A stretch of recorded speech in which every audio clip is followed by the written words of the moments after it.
Welcome back, everyone. We had a great break, and honestly, we're thrilled to be resuming our regular programming. We'll be exploring the latest in global economics and major world events, and we have a truly compelling deep dive lined up for you today. Absolutely.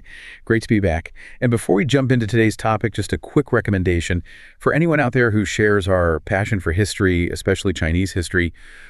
You really should check out Hui Wang's A History of China series. It's just been updated through the Northern Song Dynasty. You can find it on Amazon, ebook, paperback. It's a fantastic read. Thanks for that reminder. It definitely is a favorite. Okay, so on to today's topic. This is a major development in finance, something that could potentially reshape global financial strategy. We're drawing our insights today from Notebook LM's customized audio overview. It gave us a really detailed look at President Trump's recent move and how it might, significantly influence the dollar's future. Let's dive straight in then. The key event happened just last Friday, July 18th. President Trump signed what's being called the Genius Act. Right. Sounds a bit grand, doesn't it? It does. But our sources say it simply stands for Generalizing and Enabling National Innovation in U.S. Stablecoins. Yeah. Anyway, the point is, this is a landmark stablecoin bill. A really big step. Exactly. It marks nothing less than the formal start of, comprehensive oversight enforcement for stablecoins here in the U.S. It's a huge stride, really, towards integrating these digital assets into the mainstream. And Trump himself, well, he hasn't held back. He's called stablecoins a major revolution in U.S. financial tech. From his perspective, these things are like a powerful tool, threefold, really.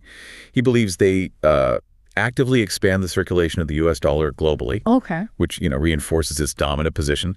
And at the same time, they're seen as a way to increase demand for U.S. Treasury bonds. Right. It's a view he's held for a long time, apparently. He said losing the dollar's reserve status would be like losing a world war. Wow. So for him, this isn't just finance. It's about global power and national security, a fundamental battle. That is a striking analogy, isn't it? Tying finance directly to military conflict really underlines the stakes. But this brings us to a critical question, something I think we need to unpack. Okay, so on one hand, Trump champions stablecoins, this major revolution vital for the dollar, yet he has firmly and repeatedly opposed the Federal Reserve issuing its own digital currency.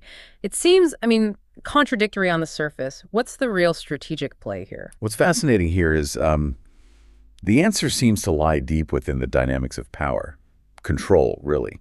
Trump's core belief, according to what we've read, is that the authority to issue currency, it should fundamentally stay with the private sector, not the government. Okay. And here's where it gets interesting. Many people think of the Fed as purely public, right? Yeah, mostly. But it's actually structured as like a semi-public entity.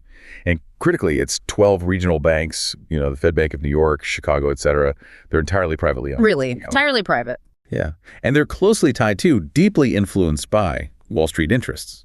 So for Trump, even a Fed-issued digital currency might represent government overreach, or maybe more pointedly, an expansion of power by those established financial elites.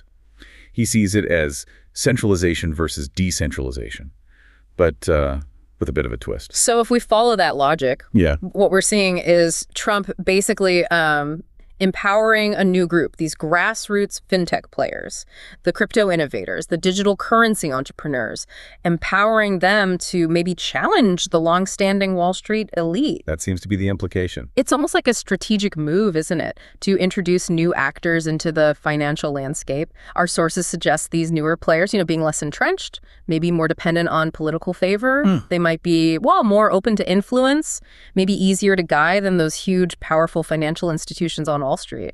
It's definitely a play for influence, trying to shift the established order, perhaps. And this could set up a potential clash, right? Or at least some tension between Silicon Valley and Wall Street. Well, absolutely. And there's history here.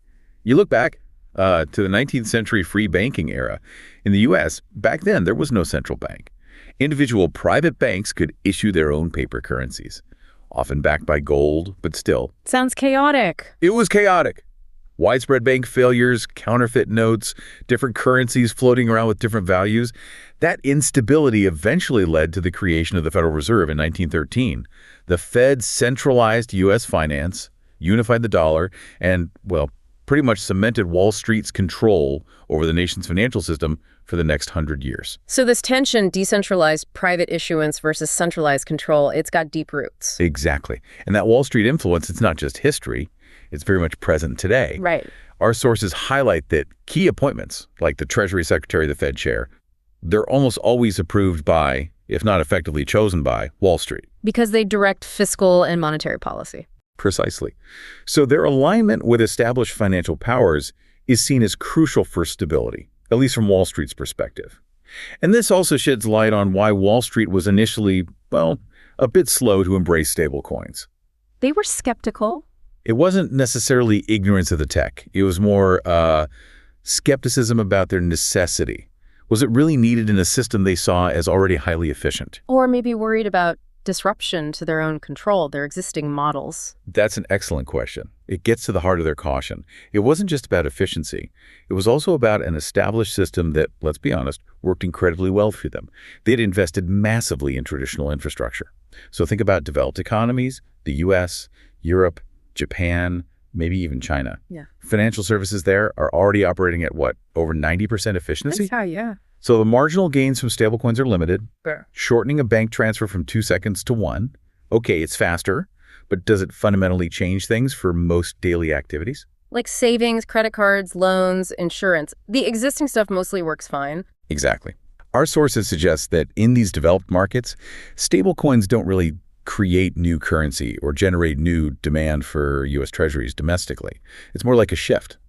Moving existing money, maybe from M1 or M2. Like cash, checking accounts. Moving that into stablecoin form, it's reallocation, not really new economic activity or demand creation. So while they saw the tech, they didn't immediately see a compelling business case that justified the cost and disruption. Okay, but this is where it got really interesting for me, digging into the sources. The global south, we're talking about huge underbanked regions, Africa, Latin America, Southeast Asia. Massive potential there. The statistics are just, well, staggering. Globally, something like 3.3 billion people lack basic access to banks, to essential financial services. That's hard to even imagine. Right. And this is where stablecoins, paired with digital wallets on smartphones, which are everywhere, could be genuinely transformative. Think about a small business owner, maybe in a rural village, no access to traditional banking before. Now, potentially, they can send and receive payments, save money digitally, maybe even get microloans using stablecoins. They can fill these huge critical gaps. Savings, payments, just basic financial access. And not just access, but also stability, right? Yeah. In places with high inflation because of, say, failed governance. Exactly. A stable alternative to a failing local currency. Protect savings, conduct business more reliably. It's huge. And building on that, this is where the real strategic opportunity for U.S. dollar peg stablecoins comes into view, looking abroad. When stablecoins help the dollar circulate more widely overseas, it directly increases global demand for U.S. bonds because more people and businesses are essentially holding dollar assets, even if in stablecoin form. Okay, that makes sense. This in turn reinforces America's financial influence globally. It deepens the dollar's role, but without needing an official government-backed digital currency. It's kind of a clever way to do it, almost stealthy, extending the dollar's reach and utility. And we should definitely note, China sees this too. They're not sitting back. No, you can bet they aren't. They absolutely get the dynamic, the strategic implications. Yeah. Our sources point to China actively working to deploy its own RMB stablecoins. They seem to be focusing on places like Hong Kong as a sort of launch pad. To compete in those regions, the ones with weaker financial infrastructure. Precisely. It clearly identifies the Global South not just as a market, but as a crucial battleground for digital currency influence. A new frontier in monetary competition. Tech meets geopolitics head on. So to kind of wrap that part up, while stablecoins might not, revolutionize daily finance in places like the US or Europe where things are already pretty smooth, Right. they are absolutely poised to profoundly reshape financial access and geopolitical influence across emerging economies. It creates this digital frontier of monetary competition, as you said. It's a really clear, compelling example of how technology is just fundamentally redefining global financial strategy. New avenues for power, for influence. Absolutely. This whole discussion really highlights how fast technology is moving and how it's changing the very nature of global power, economic influence. It's a landscape that, well, it demands our constant attention, doesn't it? And maybe a final thought for you to consider. In this evolving landscape, with digital currencies, shifting power, what does financial freedom truly mean now for individuals in developed economies versus emerging ones? Is it about access to new tech, freedom from central control, stability, innovation? The answers, well, they'll likely define the future of finance for billions. Thank you for joining us on this deep dive. We'll see you next time for more insights into the forces shaping our world.